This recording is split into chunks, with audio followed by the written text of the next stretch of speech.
Yes, good afternoon, everybody. I'm Ela from Public Art Lab Berlin, and with me is David and Stephanie. And first of all, I want to say a big thanks for the whole Studio XX team for organizing all this and inviting us to come here. It's very exciting because we have never been to Canada before, and we are really curious to see, to learn more about media art here in Canada, and also especially in this context, what will go on until Sunday. Well, first of all, before we will present the Mobicases Project and the community wiki and everything, I think it would be good to give you a brief overview of what Public Art Lab is actually doing, because only then you really get an idea about what this whole project is all about. So, just 1 second, we have to open our PDF document. Okay. So, Public Art Lab is a collective of, I wouldn't say that we regard ourselves as artists in the first place. We are all people who work in the media and communication field, and we provide communication platform for artists. We are rather maybe curators or producers. That's how I want to put it. With us is also Susa Popp and Hans Wegner, but they can't be with us tonight, but I'm sure they will be at home in Berlin and watch the live streaming, so I say hello to them in case they see us. Well, the Public Art Lab history sort of started in 2004 with a project called the Mobile Museums. And what you see here are 4 white cubes. They are 10 square meters each. It was a model for a traveling artist museum, and it's a standard size measure, and we invited different artists to create their own museum, and we traveled, or we made it possible that they could travel throughout Europe. So with the help of the European Union and the Goethe Institutes and many other funding bodies, we could realize this project. And in the beginning it started off in Berlin, Potsdamer Platz, and it traveled on to Vienna. So here's again you see an impression from Potsdamer Platz, and this is Museumsquartier in Vienna, and the last station actually was Barcelona. After this project, we found out we had the feeling it was quite interesting and people liked it, but one thing was really missing in our opinion, and that was the interaction with the audience.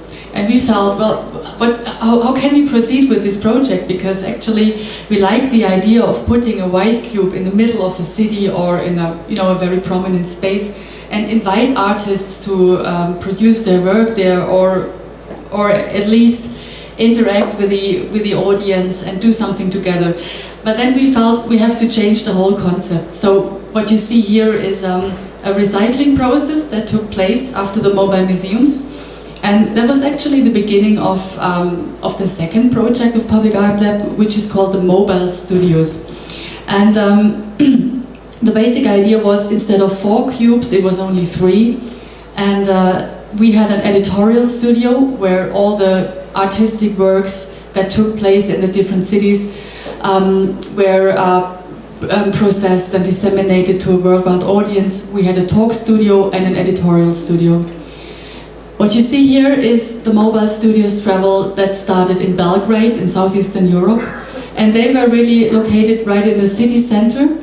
Natasha, who is also here, here she is. Here she is. Hello. For example, she saw the studios when they have been in Belgrade, and it was funny when we met here because she said, yeah, of course, I've seen them. So that's Natasha's hometown actually, that's Belgrade. And okay, maybe we just switch on a little bit.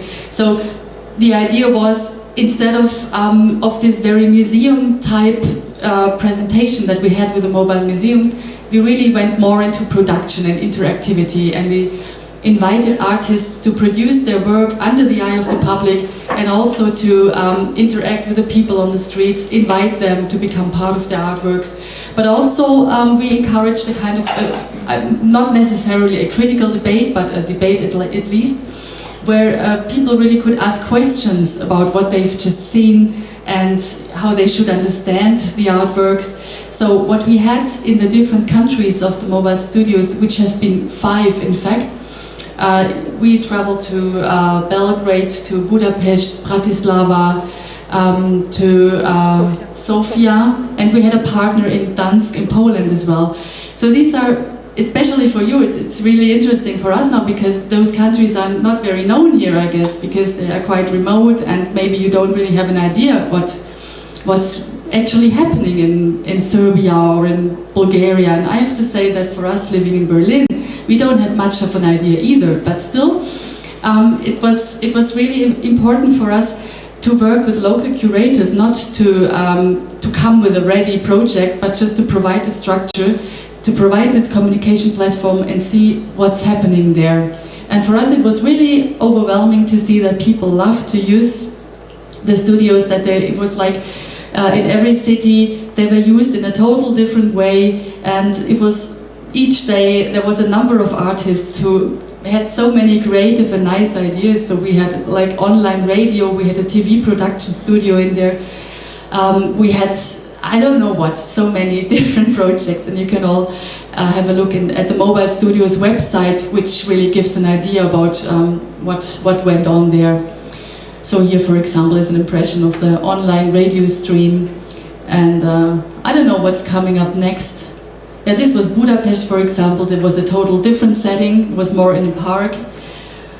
Or yeah, and here we did a web conference with people in New York. So we connected artists from Hungary with artists in New York, and to stimulate a kind of international dialogue maybe, which is very important, especially for artists in Southeastern Europe, which are not so very well known because they don't have this amount of mobility. For them, it's not so easy to travel as for us.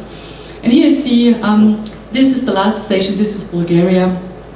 And also there was Kit in the back, and she invited us when she started the programming for this year's festival. And she's the one who brought up the idea. So what do you think of coming to Canada with the Mobile Studios? And then we thought it would be lovely to bring the studios to Canada, but it's going to be so expensive, and we don't have anybody to pay for it, and maybe it's not even necessary to make this effort, because maybe we can do something different and still have something similar. So the idea was, we thought of how can we bring the structure here and reduce it so that we can make a realistic project out of that. And the basic idea was, as I said, we had this editorial studio, so that's a shot from above, and the live studio and the talk studio, so that we can really ensure, first of all, the documentation, which was always an important side of our work, then the talk, the getting together of people, and the live atmosphere, really to provide a live idea of what was going on. So we thought, okay, let's go and do some brainstorming, and the idea that finally came out was, as you see now in the next slide, that's the Mobicases. So in the tradition of Public Art Lab, of course, it needed to be something mobile, and you can also see them over here. So in fact, the Mobicases are little documentary units which we can carry in our bag. We didn't have to pay much of transport fee for them, and they are very small, and they provide just enough space for laptops and also for advertisement, as you can see, where we promote the HTML wiki, right? And so we have a very small version and the two bigger ones, and so just to bring in the idea, and you will see us in the next couple of days roaming the festival and really documenting what we see, getting in touch with everybody, not only with the artists but also with the audience, because we want to hear how do the audience like the work, what kind of questions do they have, what comes into their minds, because we know that especially for media art, it's sometimes not so easy really to get an idea of what you see. You really need additional information. You need to get in touch with the artist, or maybe you don't need it, but sometimes it makes the whole experience even more worthwhile, I would say. Okay, so the one thing is the Mobicases and us walking around the festival and documenting everything. because the topic is mass control this year, and we thought, okay, how can we contribute to that with our approach as a communication platform provider? And we thought, okay, how are festivals usually documented? They are very often documented in the form of a catalog or of a programming website, right?